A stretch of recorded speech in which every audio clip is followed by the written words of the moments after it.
ಕಿಂಪುರುಷ ಖಂಡದಲ್ಲಿ ರಾಮಚಂದ್ರನನ್ನು ಶ್ರೀಮಾನ್ ಆಂಜನೇಯ ನಿರಂತರವಾಗಿ ಸ್ತುತಿಸುವುದಾಗ್ತದೆ ಅಂತ ಆ ಖಂಡದಲ್ಲಿ ಆ ಕೆಲಸ ನಡೀತಾಗಿದೆ ಅಂತ ಅಲ್ಲಿ ಒಂದು ಸಂಗತಿಯನ್ನು ಹೇಳುತ್ತಾರೆ. ಇದು ಅತ್ಯಂತ ಪ್ರಸಿದ್ಧ.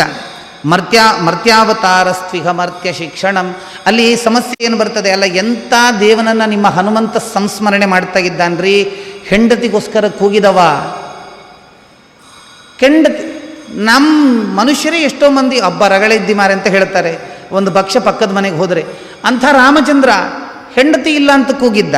ದೇವರು ಅಂತ ಹೇಳ್ತೀರಿ ನಿಮ್ಮ ಸ್ವಾಮಿಯನ್ನು, ಇಷ್ಟೆಯೋ ನಿಮ್ಮ ಸ್ವಾಮಿ ಅಂತ. ಅದಕ್ಕೆ ಸ್ಪಷ್ಟವಾಗಿ ಹನುಮಂತನ ಸ್ತುತಿಯೂ ಅರ್ಥಪೂರ್ಣ, ಭಗವಂತನ ಅವತಾರವೂ ಅರ್ಥಪೂರ್ಣ ಅನ್ನುವಂಥದ್ದಕ್ಕೆ ಒಂದು ವ್ಯಾಖ್ಯಾನವೋ ಎಂಬಂತೆ ಒಂದು ಸಂಗತಿಯನ್ನು ಹೇಳ್ತಾರೆ. ಮರ್ತ್ಯಾವತಾರ ಸ್ತ್ವಿಹ ಮರ್ತ್ಯ ಶಿಕ್ಷಣ. ಅವ ಮನುಷ್ಯನಾಗಿದ್ದುಕೊಂಡು ಮನುಷ್ಯ ಹೇಗಿರಬೇಕನ್ನುವಂಥದ್ದನ್ನು ಸಂಸೂಚಿಸುವುದಕ್ಕೋಸ್ಕರವಾಗಿ ತನ್ನ ಅವತಾರ ಕಾಲದಲ್ಲಿ ಇಂಥ ಲೀಲೆಯನ್ನು ಮಾಡ್ತಾನೆ ಅಲ್ವಾ. ಹೆಂಡತಿಯನ್ನು ಕಳ್ಕೊಂಡಾಗ ಅತ್ತಂತೆ, ತಮ್ಮನಿಂದ ಕೆಲಸ ಮಾಡಿಸ್ಕೊಂಡಂತೆ, ಒಂದಷ್ಟು ಮಂಗ ಮರ್ಕಟ ಬಲ್ಲೂಕಗಳ ಸಹಾಯವನ್ನು ಪಡ್ಕೊಂಡಂತೆ ಇದವ ಮಾಡಿದ್ದವ. ಏನು ನಮ್ಮ ಸ್ವಾಮಿಗೆ ಸಾಮರ್ಥ್ಯ ಇಲ್ಲ ಅಂತ ತಿಳ್ಕೊಂಡಿದ್ದೀರಾ? ಹಾಗಿಲ್ಲ ಅಂತ ಹೇಳ್ತದೆ. ರಕ್ಷೋವಧಾಯೈವ ನ ಕೇವಲಂ ವಿಭೋ. ಮತ್ತು ಒಂದು ಭಕ್ಷ ರಕ್ಷೆಯನ್ನು ನೀಡಬೇಕು, ರಾಕ್ಷಸರ ಸಂಹಾರ ಮಾಡಬೇಕು ಅಂತ ಹೇಳಿದರೆ ಎಷ್ಟು ಹೊತ್ತಿನ ಕೆಲಸ ರೀ. ಚಿಟಿಕೆ ಹೊಡೆದ್ರೆ ಸಾಕವ ಮೇಲಿದ್ದುಕೊಂಡು ಎಲ್ಲವೂ ಎಣಿಸಿದಂತಾಗ್ತದೆ. ಇಷ್ಟು ಮಾತ್ರ ಅಲ್ಲ, ಮರ್ತ್ಯರಿಗೆ ಶಿಕ್ಷಣ ಕೊಡಬೇಕು ಅನ್ನುವಂಥ ಹಿನ್ನೆಲೆಯಲ್ಲಿ ಅವ ಬರ್ತಾನೆ. ಅಂದರೆ ಸಾಕ್ಷಾತ್ ಭಗವಂತನೇ ಬಂದು ಹಿಂಗೆ ಮಾಡಿದಂತಾದಾಗ ಮತ್ತೆ ಇನ್ನೊಬ್ಬ ಏನೋ ವ್ಯಾಖ್ಯಾನ ಮಾಡಲಿಕ್ಕಿಲ್ಲ. ಅವ ಹೀಗೆ ಮಾಡಿದಾನೆ ಫಿನಿಶು ಅಂತ ಅಲ್ವಾ.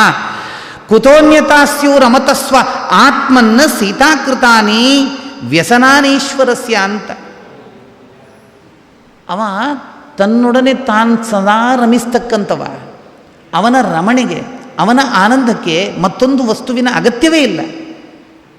ಈ ವಾದಿರಾಜ ಗುರು ಸಾರ್ವಭೌಮರು ನಮ್ಮ ಲಕ್ಷ್ಮೀ ಶೋಭನೆಯನ್ನು ಹೇಳ್ತಾರೆ. ಲಕ್ಷ್ಮೀ ಶೋಭನೆಯಲ್ಲಿ ಒಂದು ಸಂಗತಿ, ಭಗವಂತ ಮೋಹಿನಿಯಾಗಿ ಬಂದಾಗ ಇವಾಗನ್ಯರೇಕೆಂದು ಆಲೋಚಿಸಿದಳು ಅಂತ. ಇಲ್ಲ, ಎಂಥ ಚಂದ ಇದ್ದ ನಮ್ಮ ಯಜಮಾನರು, ಒಂದು ಹೆಣ್ಣು ವೇಷ ಹಾಕಿದರೆ ಏನು ಚಂದ, ಇವನಿಗೆ ಇನ್ನೊಂದು ಹೆಣ್ಣೆ ಹಾಕಬೇಕು ಅಂತ. ಆ ರೀತಿಯವ ಸ್ವಾಮಿ. ಅದರಿಂದ ಅವನಿಗೆ ಹೆಂಡತಿ ಇಲ್ಲ ಅಂತ ಅವಳಿಂದ ಕರ್ಕೊಂಡು ಹೋದ ಅಂತ, ಇನ್ಯಾವುದೋ ರಾವಣ ಕಿಡ್ನಾಪ್ ಮಾಡಿದ್ದಾನೆ, ಇನ್ನು ನಾನು ಹೋಗಬೇಕಲ್ಲ, ಹೆಂಗೆ ಹೋಗೋದು ಅಂತ. ಇದೆಲ್ಲ ಸಮಸ್ಯೆ. ನಮಗೊಂದಷ್ಟು ಪಾಠ ಹೇಳಬೇಕಾಗಿದೆ, ಅದಕ್ಕೋಸ್ಕರ ಬಂದಿದ್ದಾನೆ. ಆದ್ದರಿಂದಲೇ ಆ ಮೂರ್ತಿಯನ್ನು ಅನನ್ಯವಾಗಿ ಭಜಿಸ್ತಾ ಇದ್ದಾನೆ ಹನುಮಂತ ಅಂತ. ಮತ್ತು ಭಾರತ ವರ್ಷದಲ್ಲಿ ನಾರದರು ವಿಶೇಷವಾಗಿ ನರನಾರಾಯಣನನ್ನು ಸಂಸ್ಮರಿಸ್ತಾ ಇದ್ದಾರೆ, ಸ್ತುತಿಸ್ತಾ ಇದ್ದಾರೆ ಅಂತ. ಅಂದರೆ ತಪಸ್ಸು ಮತ್ತು ಸನ್ಯಾಸದ ಮಹತ್ವವನ್ನು ಅದು ಹೇಳುವಂಥದ್ದು ಅಂತ. ಮತ್ತು ಪುಣ್ಯಭೂಮಿಯಾಗಿರತಕ್ಕಂಥದ್ದು ಭಾರತ ವರ್ಷ, ಅದರ ಮಹತ್ವವನ್ನು ಹೇಳುತ್ತಾ ಕಲ್ಪಾಯುಷಾಂ ಸ್ಥಾನ ಜಯಾತ್ ಪುನರ್ಭವಾತ್ ಕ್ಷಣಾಯುಷಾಂ ಭಾರತ ಭೂಜಯೋವರಃ ಕ್ಷಣೇನ ಮರ್ತ್ಯೇನ ಕೃತಂ ಮನಸ್ವಿನಃ ಸನ್ಯಸ್ಯ ಸಂಯಾತಿ ಅಭಯಂ ಪದಂ ಹರೇಹೆ ಅಂತ ಒಂದು ಸಂಗತಿ ಹೇಳುತ್ತಾರೆ. ಈ ಲೋಕಗಳಲ್ಲಿ ಭೂಲೋಕ, ಭುವಲೋಕ, ಸುವರ್ಲೋಕ, ಮಹಾಲೋಕ ಅಂತ ಹೇಳಿ, ಮಹೋಲೋಕ ಅಂತ ಹೇಳಿ ಹಿಂಗೆ ಮೇಲಕ್ಕೆ ಬರ್ತದೆ. ಅಲ್ಲಿ ಮಹೋಲೋಕ ಅಂತ, ಅಲ್ಲಿ ಏನಾಗ್ತದೆ ಹೇಳಿದರೆ, ಒಂದು ದಿನದ ಕಲ್ಪಾಯುಷ್ಯ ಒಬ್ಬನಿಗೆ ಪ್ರಾಪ್ತಿಯಾಗ್ತದೆ. ಅವನಿಗೆ ಭಗವಂತನ ಸ್ಮರಣೆ ಮಾಡಲಿಕ್ಕೆ ಬೇಕಾದಂತಹ ವ್ಯವಸ್ಥೆಗಿದೆ. ಅವ ಒಂದು ದಿನದ ಕಲ್ಪದವರೆಗೆ ಭಗವಂತನನ್ನು ನಿರಂತರವಾಗಿ ಸಂಸ್ಮರಣೆ ಮಾಡಿದರೂ ಕೂಡ ಮತ್ತೆ ಪುನಃ ಮೋಕ್ಷ ಸಿಗ್ತದೆ ಅನ್ನುವಂಥ ಖಚಿತತೆ ಇಲ್ಲ ಅಂತೆ. ಆದರೆ ಭಾರತದಲ್ಲಿ, ಈ ಭೂಮಿಯಲ್ಲಿ ಕ್ಷಣ ಮಾತ್ರ ಭಗವಂತನನ್ನು ಸ್ಮರಣೆ ಮಾಡಿದರೆ ಸಾಕು. ಎಲ್ಲವನ್ನ ಬಿಟ್ಟು ಒಂದೊಮ್ಮೆ ಸ್ಮರಣೆ ಮಾಡಿದರೆ, ಮನಸ್ವಿನಃ ಅಂತ ಹೇಳಿದೆ, ಮನಸ್ಸಿಟ್ಟು ಭಗವಂತನ ಸ್ಮರಣೆ ಮಾಡಿದರೆ, ಮನಸ್ಸಿಟ್ಟು ಭಗವಂತನ ಧ್ಯಾನ ಮಾಡಿದರೆ ಅಭಯಂ ಪದಂ ಹರೇಹೆ, ಯಾವ ಭಯವೂ ಇಲ್ಲದ ಹರಿಪದ ಅನ್ನುವಂಥದ್ದು ಪ್ರಾಪ್ತ ಆಗ್ತದೆ ಅನ್ನುವಂಥ ಸಂಗತಿಯನ್ನು ಹೇಳ್ತಾರೆ. ಮುಂದಕ್ಕೆ ಪ್ಲಕ್ಷದ್ವೀಪ, ಅದು ಪ್ಲಕ್ಷ ವೃಕ್ಷ ಇರೋದರಿಂದ ಅದಕ್ಕೆ ಪ್ಲಕ್ಷದ್ವೀಪ ಅಂತ ಹೆಸರು ಬಂತಂತೆ. ಅಲ್ಲಿ ಯಜ್ಞಬಾಹು ಅವ ಏನು ಮಾಡ್ತಾನೆ ಅಂತ, ಅಧಿಪತಿ ಇದ್ಮಜಿಕ್ವ ಅಂತ, ಅವನು ಏನು ಮಾಡ್ತಾನೆ ಹೇಳಿದರೆ, ಸಪ್ತ ಜಿಕ್ವ ಇರತಕ್ಕಂಥ ಅಗ್ನಿ ಅಂತರ್ಗತ ನಾರಾಯಣನನ್ನು ಸ್ಮರಣೆ ಮಾಡ್ತಾನಂತೆ. ಆ ನಂತರ ಬರತಕ್ಕಂಥದ್ದು ಶಾಲ್ಮಲ ದ್ವೀಪ ಅಂತ, ಅದು ಬೂರುಗದ ಮರ ಆ ದ್ವೀಪದಲ್ಲಿ ಸಿಕ್ಕಾಪಟ್ಟೆ ಜಾಸ್ತಿ ಇರೋದರಿಂದ ಅದಕ್ಕೆ ಆ ಹೆಸರು ಬಂತು ಅಂತ ಹೇಳ್ತಾರೆ. ಯಜ್ಞಬಾಹು ಅನ್ನತಕ್ಕಂಥವ ಅದರ ಅಧಿಪತಿ. ಅವ ಗರುಡಾಂತರ್ಗತನಾಗಿರತಕ್ಕಂಥ ಪರಮಾತ್ಮನನ್ನು ಸಂಸ್ಮರಿಸ್ತಾನೆ, ಸ್ತುತಿಸ್ತಾನೆ. ಮುಂದಕ್ಕೆ ಕುಶದ್ವೀಪ, ಅಲ್ಲಿ ದೇವನಿರ್ಮಿತ ಕುಶ ಉಂಟಂತೆ. ಅಲ್ಲಿ ಅಧಿಪತಿ ಹಿರಣ್ಯರೇತ ಅಂತ. ಆ ಹಿರಣ್ಯರೇತ ಮತ್ತು ದ್ವೀಪವಾಸಿಗಳು ಅಜ್ಞಂತರ್ಗತ ಪರಶುರಾಮನನ್ನು ವಿಶೇಷವಾಗಿ ಸ್ತುತಿಸ್ತಾರೆ ಅಂತ. ಮುಂದಕ್ಕೆ ಕ್ರೌಂಚ ದ್ವೀಪ ಅಂತ ಬರ್ತದೆ. ಕ್ರೌಂಚ ದ್ವೀಪಕ್ಕೆ ಆ ಹೆಸರು ಬರಲಿಕ್ಕೆ ಕಾರಣ ಹೇಳಿದರೆ ಆ ದ್ವೀಪದಲ್ಲೊಂದು ಕ್ರೌಂಚ ಪರ್ವತ ಇತ್ತಂತೆ, ಆದ್ದರಿಂದ ಅದಕ್ಕೆ ಕ್ರೌಂಚ ದ್ವೀಪ ಅಂತ ಕರೆದ್ರು. ಅಲ್ಲಿ ಘೃತಪೃಷ್ಠ ಅನ್ನತಕ್ಕಂಥವ ಆ ದ್ವೀಪದ ಅಧಿಪತಿ. ಅವ ಜಲಾಂತರ್ಗತ ವರುಣಾಂತರ್ಗತ ಆಗಿರ್ತಕ್ಕಂತಹ ನಾರಾಯಣನನ್ನು, ವರುಣನ ಅಂತರ್ಯಾಮಿ ನಾರಾಯಣನನ್ನು ನಿರಂತರವಾಗಿ ಸ್ತುತಿಸುವಂಥದ್ದಾಗ್ತದಂತೆ. ಮುಂದಕ್ಕೆ ಶಾಖದ್ವೀಪ ಅಂತ ಬರ್ತದೆ. ಶಾಖವೃಕ್ಷ ಅದು ಯೋಜನೆಗಳವರೆಗೆ ಅದರ ಸುಗಂಧ ಅನ್ನುವಂಥದ್ದು ಸೂಸ್ತಾಗಿದೆ. ಅಂಥ ದ್ವೀಪದಲ್ಲಿ ಮೇಧಾತಿಥಿ ಅವ ಅಲ್ಲಿಯ ಅಧಿಪತಿಯಾಗಿದ್ದಾನೆ. ವಾಯುವಂತರ್ಗತ ಭಗವಂತನನ್ನು ವಿಶೇಷವಾಗಿ ಅವ ಸ್ತುತಿಸ್ತಾಗಿದ್ದಾನೆ ಅಂತ. ಮತ್ತು ಪುಷ್ಕರ ದ್ವೀಪ ಅಂತ ಆನಂತರ ಬರುವಂಥದ್ದಾಗ್ತದೆ. ದೊಡ್ಡ ಕಮಲ, ಅದಕ್ಕೆ ಪುಷ್ಕರ ಅಂತ ಹೆಸರು ಇದ್ದದ್ರಿಂದ ಆ ದ್ವೀಪಕ್ಕೆ ಪುಷ್ಕರ ಅಂತ ಹೆಸರು ಬಂತು. ಅಲ್ಲಿ ವೀತಿಹೋತ್ರ ಅನ್ನತಕ್ಕಂಥವ ಅಧಿಪತಿಯಾಗಿರ್ತಾನೆ. ಅಲ್ಲಿಯ ದ್ವೀಪವಾಸಿಗಳು ಬ್ರಹ್ಮಾಂತರ್ಗತನಾಗಿರತಕ್ಕಂತಹ ಭಗವಂತನನ್ನು ಕರ್ಮ ಮತ್ತು ಜ್ಞಾನ ಮಾರ್ಗದಿಂದ ಸ್ತುತಿಸ್ತಾರೆ. ಅದಾದ ಮೇಲೆ ಒಂದಷ್ಟು ಕಾಲಗಳ ವ್ಯವಸ್ಥೆ ಬರ್ತದೆ, ಉತ್ತರಾಯಣ ಮತ್ತು ದಕ್ಷಿಣಾಯನ. ಒಂದು ಸ್ವಾರಸ್ಯ ಇದೆ. ಯಾವತ್ ದಕ್ಷಿಣಾಯನ ಮಹಾನಿವರ್ಧಂತೆ ಹ್ರಸಂತಿ ಚ ರಾತ್ರಯ ಅಂತ ಒಂದು ಸಂಗತಿ ನೋಡಿ. ಆಗಿನ ಕಾಲದಲ್ಲಿ ಹಂಗಿತ್ತೋ ಏನೋ ಗೊತ್ತಿಲ್ಲ. ಭಾಗವತ ಹೇಳುವ ಪ್ರಕಾರ ಏನಾಗ್ತದೆ ಹೇಳಿದರೆ, ದಕ್ಷಿಣಾಯನದಲ್ಲಿ ಹಗಲು ಕಡಿಮೆ ಅಂತೆ, ರಾತ್ರಿ ಜಾಸ್ತಿ ಅಂತೆ. ಮತ್ತು ಯಾವದು ಉದಗಯನಂ ಅಹಾನಿ ಹೃಸಂತಿ ರಾತ್ರಿಯೋ ವಿವರ್ಧಂತೆಂದು. ಉತ್ತರಾಯಣದಲ್ಲಿ ಹಗಲು ಕಡಿಮೆ, ರಾತ್ರಿ ಜಾಸ್ತಿ. ಈಗ ಉಲ್ಟ ಅಲ್ವಾ? ಈಗ ಉಲ್ಟ. ಈಗ ಉತ್ತರಾಯಣದಲ್ಲಿ ಹಗಲು ಜಾಸ್ತಿ, ರಾತ್ರಿ ಕಡಿಮೆ. ದಕ್ಷಿಣಾಯನದಲ್ಲಿ ರಾತ್ರಿ ಜಾಸ್ತಿ, ಹಗಲು ಕಡಿಮೆ. ಅಂದರೆ ಭಾಗವತ ತಪ್ಪು ಹೇಳಿದೆ ಅಂತ ನಾವು ಆ ರೀತಿಯ ಭಾವ ಇರಬಾರ್ದು. ಆಗದಿಂದ ಈಗಿನವರೆಗೆ ಅದು ಬರುವಾಗ ಅಷ್ಟು ವ್ಯತ್ಯಾಸಗಳು ಸೂರ್ಯಚಂದ್ರರ ಗತಿಯಲ್ಲಾಗಿದೆ ಎನ್ನುವಂಥದ್ದು. ಮತ್ತು ಗ್ರಹ ಮೀಮಾಂಸೆ ಬರ್ತದೆ. ಗ್ರಹಗಳು ಅವರಿಗಿರ್ತಕ್ಕಂತಹ ಚಲನಶೀಲತೆ ಯಾವ ರೀತಿ ಇರ್ತದೆ ಅನ್ನುವಂಥದ್ದನ್ನು ಹೇಳ್ತಾರೆ. ಶುಕ್ರನ ಗ್ರಹದ ಬಗ್ಗೆ ಹೇಳ್ತಾ ಬರುವಾಗ 3 ಬಗೆಯ ಗತಿ ಇದೆ. ಶೀಘ್ರಗತಿ, ಮಂದಗತಿ ಮತ್ತು ಸಮಗತಿ ಅಂತ ಹೇಳಿ ಅವನ ಬಗ್ಗೆ ಹೇಳುವಾಗ ಅವ ವೃಷ್ಟಿಕಾರಕ ಅಂತೆ, ಮಳೆಯನ್ನು ಕೊಡ್ತಕ್ಕಂಥವ. ಅಷ್ಟು ಮಾತ್ರ ಅಲ್ಲ, ಅವ ಶುಭಗ್ರಹ ಅಂತ. ಚಂದ್ರಬಲ, ಶುಕ್ರಬಲ ಮತ್ತು ಗುರುಬಲ ಇದೆಲ್ಲ ಇಲ್ಲ ಅಂತ ಹೇಳಿದರೆ ಮದುವೆ ಉಪನಯನ ಮೌಂಜಿ ಎಂಥದ್ದು ಆಗುವುದಿಲ್ಲ, ನಮಗೆ ಗೊತ್ತಿದೆ. ಆದ್ದರಿಂದ ಶುಭಕಾರಕವ.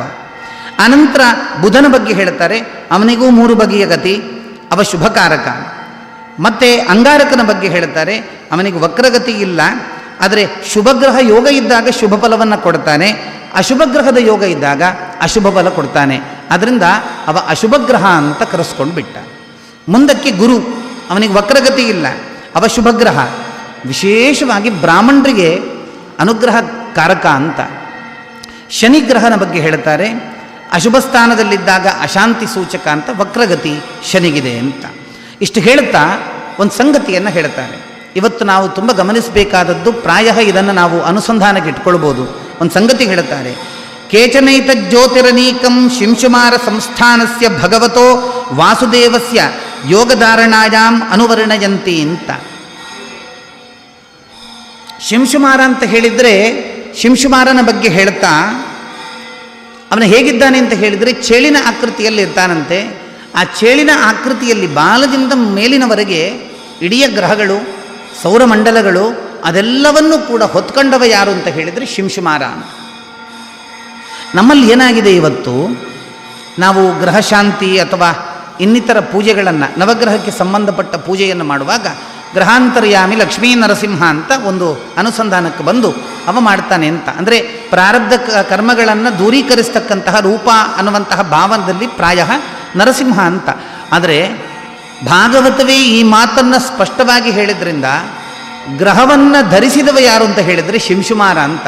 ಆದ್ದರಿಂದ ಗ್ರಹಾಂತರ್ಗತ ಶಿಂಶುಮಾರ ಅಭಿನ್ನ ಲಕ್ಷ್ಮೀ ನರಸಿಂಹ ಸ್ವಾಮಿ ಅನ್ನತಕ್ಕಂಥ ಸಂಕಲ್ಪ, ಗ್ರಹಾಂತರ್ಗತ ಶಿಂಶುಮಾರ ಅಭಿನ್ನ ಲಕ್ಷ್ಮೀ ನರಸಿಂಹ ಸ್ವಾಮಿ ಪ್ರಿಯತಾಮ್ ಅನ್ನತಕ್ಕಂತಹ ಕೃಷ್ಣಾರ್ಪಣ. ಇದು ಪ್ರಾಯ ಭಾಗವತದ ಆಂತರ್ಯ ಇರ್ಬೋದು. ಆ ರೀತಿಯ ಸಂಕಲ್ಪಕ್ಕೆ ಇನ್ನೂ ಹೆಚ್ಚಿನ ಫಲ ಖಂಡಿತ ಇರ್ಬೋದು ಅಂತ. ಮುಂದೆ ಅಧೋಲೋಕದ ಚಿತ್ರಣ ಬರ್ತದೆ. ಅಥಳ ಅನ್ನತಕ್ಕಂತಹ ಲೋಕ. ಆ ಲೋಕದಲ್ಲಿ ಮಯಪುತ್ರನಾಗಿರತಕ್ಕಂಥ ಬಲ ಎಂಬ ಅಸುರ ರಾಜ ಅಧಿಪತಿಯಾಗಿರ್ತಾನೆ. ಅವನಿಂದ 96 ಬಗೆಯ ಮಾಯಾವಿ ವಿದ್ಯೆ ಇತ್ತಂತೆ, ಅದನ್ನೆಲ್ಲ ಕದ್ಕೊಂಡು ಬಿಟ್ರು ಅಂತ ಮತ್ತೆಲ್ಲ ಹೊರಗೆ ಬರ್ತದೆ ಅಂತ. ಅವ ಒಂದು ಸರ್ತಿ ಆಕಳಿಸುವಾಗ, ಅವ ಒಂದೇ ಸರ್ತಿ ಆಕಳಿಸಿದ, ನಾವು ಪ್ರವಚನ ಕೂತ್ಕೊಂಡಾದ್ಮೇಲೆ ಎಷ್ಟು ಸರ್ತಿ ಬಂತು ನೋಡಿ. ಅವ ಒಂದೇ ಸರ್ತಿ ಒಂದು ಸರ್ತಿ ಆಕಳಿಸಿದಾಗ 3 ಮಂದಿ ಹೆಣ್ಣು ಮಕ್ಕಳ ಜಾತಿ ಹೊರಗೆ ಬರ್ತದಂತೆ. ಸ್ವೈರಿಣಿ, ಕಾಮಿನಿ ಮತ್ತು ಪುಂಶ್ಚಲಿ ಅಂತ. ಯಾರು ಒಳ್ಳೆಯವರಲ್ಲ ಅಂತಹ 3 ಬಗೆಯ ಹೆಣ್ಣು ಮಕ್ಕಳೆಲ್ಲ ಹೊರಗೆ ಬರ್ತಾರೆ. ಇದು ಅಥಳ ಲೋಕದಲ್ಲಿರತಕ್ಕಂತಹ ಮಯಪುತ್ರ ಬಲನಿಂದ ಹೊರಗೆ ಬಂದಿರತಕ್ಕಂಥದ್ದು. ಮತ್ತು ವಿತಳ ಲೋಕ, ಅಲ್ಲಿ ಶಿವರಾಜ, ಅವನ ವೀರ್ಯದಿಂದ ಹಾಟಕಾ ನದಿ ಅನ್ನುವಂಥದ್ದು ಹರಿತಾ ಇದೆ. ಆ ಹಾಟಕಾ ನದಿಯ ನೀರನ್ನು ಕುಡಿಬೇಕು ಅನ್ನುವಂತಹ ಉದ್ದೇಶದಲ್ಲಿ ಅಗ್ನಿ ವಾಯು ಪ್ರೇರಿತನಾಗಿ ಹೊರಟಾಗ ಆಗ ಆ ನೀರನ್ನುವಂಥದ್ದು ಬಂಗಾರ ರೂಪವನ್ನು ಪಡ್ಕೊಳ್ತದೆ. ಅದೇ ಬಂಗಾರವನ್ನು ಅಲ್ಲಿದ್ದಂತಹ ವ್ಯಕ್ತಿಗಳೆಲ್ಲ ಆಭರಣವನ್ನವಾಗಿ ಮಾಡಿಕೊಂಡು ಧರಿಸಿಕೊಂಡ್ರು ಅಂತ ಭಾಗವತದಲ್ಲಿ ಬರುತ್ತದೆ. ಮುಂದೆ ಸುತಳ ಲೋಕ, ಅಲ್ಲಿ ಬಲಿರಾಜ, ಅವ ಇವತ್ತಿಗೂ ಕೂಡ ತನ್ನ ಕುಲದೇವರನ್ನು ಭಗವಂತ ಅಂತ ಭಾವಿಸ್ತಾ ಆರಾಧನೆ ಮಾಡ್ತಾ ಇದ್ದಾನೆ. ಮುಂದೆ ತಳಾತಳ ಲೋಕ, ಆ ಲೋಕದಲ್ಲಿ ಬಲಿರಾಜ, ಮಯರಾಜ, ಅವ ಮಾಯಾವಿಗಳ ಗುರು ಅಂತ ಕರೆಸ್ಕೊಂಡ. ರಸಾತಳ, ಅಲ್ಲಿ ದೈತ್ಯ, ಫಣಿ, ದಾನವ, ನಿವಾತ ಕವಚ, ಕಾಲಕೇಯ, ಹಿರಣ್ಯಪುರವಾಸಿ ಅಂತ ಒಂದಷ್ಟು ದೈತ್ಯ ಕುಲಕ್ಕೆ ಸಂಬಂಧಪಟ್ಟ ವ್ಯಕ್ತಿಗಳಿರ್ತಾರೆ. ಮುಂದಕ್ಕೆ ಪಾತಾಳ ಲೋಕ, ಆ ಪಾತಾಳ ಲೋಕದಲ್ಲಿ ಶಂಖ, ಕುಳಿಕ, ಮಹಾಶಂಖ, ಶ್ವೇತ, ಧನಂಜಯ ಇತ್ಯಾದಿ ನಾಗರು ಅಧಿಪತಿಯಾಗಿದ್ದಾರೆ. ಅಧಿಪತಿಯಾಗಿ ವಾಸುಕಿ ಅಲ್ಲಿರ್ತಾನೆ. ಪಣದಲ್ಲಿ ಮಣಿ ಇದೆ ಅಂತೆ. ಅವರ ಪಣದಲ್ಲಿ ಮಣಿ, ತುಂಬ ಸಮಸ್ಯೆ ಏನು ಗೊತ್ತಾ, ಭೂಲೋಕದ ಕೆಳಗಿನ ಲೋಕವನ್ನು ಹೇಳ್ತಾ ಇದ್ದಾರೆ. ಇದೀಗ ಪಾತಾಳ ಅಂದರೆ ಸೂರ್ಯನ ಬೆಳಕು ಲವಲೇಶದಷ್ಟು ಬರಲಿಕ್ಕೆ ಸಾಧ್ಯ ಇಲ್ಲದಷ್ಟು ಅಡಿಯಲ್ಲಿದೆ. ಹಾಗಿದ್ರೆ ಹೇಗೆ ಕಾಣ್ತದೆ ಅವರಿಗೆ? ಬೆಳಕಿಗೆ ಏನು ಮಾಡ್ತಾ ಇದ್ದಾರೆ? ಏನಿಲ್ಲ, ಫಣಿಯಲ್ಲಿ ಮಣಿ ಇದೆ ಅಲ್ವಾ, ಆ ಮಣಿಯ ಬೆಳಕಿನಿಂದ ಇವರೆಲ್ಲ ಅವರವರ ಕೈಂಕರ್ಯವನ್ನು ಮಾಡ್ತಾ ಇದ್ದಾರೆ ಅಂತ ಯಾವ ಪ್ರಶ್ನೆ ಎತ್ತಿದ್ರೂ ಅದಕ್ಕೆ ಉತ್ತರ ಕೊಡ್ತದೆ ಭಾಗವತ. ಅದು ಸ್ವಾರಸ್ಯ. ಭಾಗವತ ಯಾಕೆ ಶ್ರೇಷ್ಠ ಅಂತ ಹೇಳಿದರೆ, ಯಾರನ್ನೋ ಒಬ್ಬನನ್ನು ಉಲ್ಲೇಖ ಮಾಡಿದರೆ ಅವನ ಬಗ್ಗೆ ಅಲ್ಲಿ ಸ್ವಲ್ಪ ಸಂಕ್ಷೇಪವಾಗಿ ವಿವರಣೆ ಕೊಟ್ಟರೆ ಮುಂದಕ್ಕೆ ಅವನನ್ನು ಬಿಡದೆ ಅವನಿಗೆ ಪೂರ್ತಿ ವಿವರವನ್ನು ಕೊಟ್ಟು ನಮ್ಮ ಜ್ಞಾನತೃಷೆಯನ್ನು ಅದು ನೀಗಿಸ್ತದಲ್ಲ. ಆದ್ದರಿಂದ ಅದಕ್ಕೆ ಪುರಾಣಗಳ ರಾಜ. ಮತ್ತೆಷ್ಟೋ ಪುರಾಣಗಳು ಒಂದನ್ನು ಹಿಡ್ಕೊಳ್ತದೆ. ಅದೇ ಪದ್ಮಪುರಾಣವೇ ತಗೊಳ್ಳಿ, ಅದರ ಒಂದು ಕಥೆಯಲ್ಲಿ 25 ಕತೆ ಮಧ್ಯದಲ್ಲಿ ಬರ್ತದೆ. ಈ 25 ಕಥೆಯನ್ನು ಪೂರೈಸುವಾಗ ಮೂಲ ಕಥೆ ಯಾವುದು ಅಂತ ಹೇಳುವವನು ಮರೆತು ಹೋಗ್ತದೆ, ಕೇಳುವವರಿಗೂ ಮರೆತು ಹೋಗ್ತದೆ. ಮತ್ತೆ ಭಾರಿ ಕಷ್ಟ, ಪುನಃ ವಾಪಸ್ ಬರಬೇಕು, ಏನು ಅಂತ ನೋಡಬೇಕು. ಭಾಗವತ ಅಂಥ ರೂಟನ್ನು ಯಾವತ್ತೂ ಹಿಡಿಲಿಲ್ಲ. ಆಯ್ತಲ್ಲ. ಮುಂದಕ್ಕೆ ನರಕ, ಯಾವ ತಪ್ಪನ್ನು ಯಾವ ಪಾಪವನ್ನು ಮಾಡಿದ್ರಿಂದ ಯಾವ ಶಿಕ್ಷೆ ಎಂಥ ಗತಿ ಪ್ರಾಪ್ತಿ ಅನ್ನುವಂಥದ್ದನ್ನು ಹೇಳ್ತಾ 28 ನರಕ ಹೇಳುತ್ತದೆ. ಗರುಡ ಪುರಾಣ ಬೆಟರ್, ಅದು 21 ಹೇಳೋದು. ಭಾಗವತ 28 ನರಕ ಹೇಳ್ತದೆ. ಎಲ್ಲ ಒಂದೊಂದು ಹೆಸರು, ತಾಮಿಸ್ರ, ಅಂಧತಾಮಿಸ್ರ, ರೌರವ, ಮಹಾರೌರವ, ಕುಂಭೀಪಾಕ, ಕಾಲಸೂತ್ರ, ಅಸಿಪತ್ರವನ, ಸೂಕರಮುಖ, ಅಂಧಕೂಪ, ಕ್ರಮಿಭೋಜನ, ಸಂದಂಶ, ತಪ್ತಸೂರ್ಯ, ವಜ್ರಕಂಟಕ, ಶಾಲ್ಮಲಿ, ವೈತರಣಿ, ಪೂಯೋಧ, ಪ್ರಾಣರೋಧ, ವಿಶಸನ, ಲಾಲಾಭಕ್ಷ್ಯ, ಸಾರಮೇಯಾದನ, ಕ್ಷಾರಕರ್ದಮ, ರಕ್ಷೋಗಣ ಭೋಜನ, ಶೂಲಪ್ರೋತ, ದಂದಶೂಕ, ಅವಟ ನಿರೋಧ, ಪರ್ಯಾವರ್ತನ, ಸೂಚೀಮುಖ, ಅವೀಚಿ, ಅಜಃಪಾನ ಅಂತ ಹೇಳಿ 28 ನರಕವನ್ನು ಹೇಳ್ತಾರೆ. ಇದೆಲ್ಲ ನರಕವನ್ನು ಹೇಳ್ತಾ ಇದಕ್ಕೆ ಬೀಳತಕ್ಕಂಥ ಹಿನ್ನೆಲೆಯನ್ನು ಹೇಳ್ತಾರೆ. ಬರೀ 28 ನರಕದ ಬಗ್ಗೆ ಒಂದು ವಾರ ಪ್ರವಚನ ಮಾಡ್ಬೋದು, ಅಷ್ಟು ಸಂಗತಿ ಹೇಳ್ತಾರೆ. ಎಂಥವ ಬೀಳುತ್ತಾನೆ? ಸಿಂಪಲ್ ಇಷ್ಟೇ, ಮಾಡಬೇಕಾದದ್ದನ್ನು ಮಾಡಿದವ ಈ ನರಕದ ಸಮಸ್ಯೆಗೆ ಬೀಳೋದಿಲ್ಲ.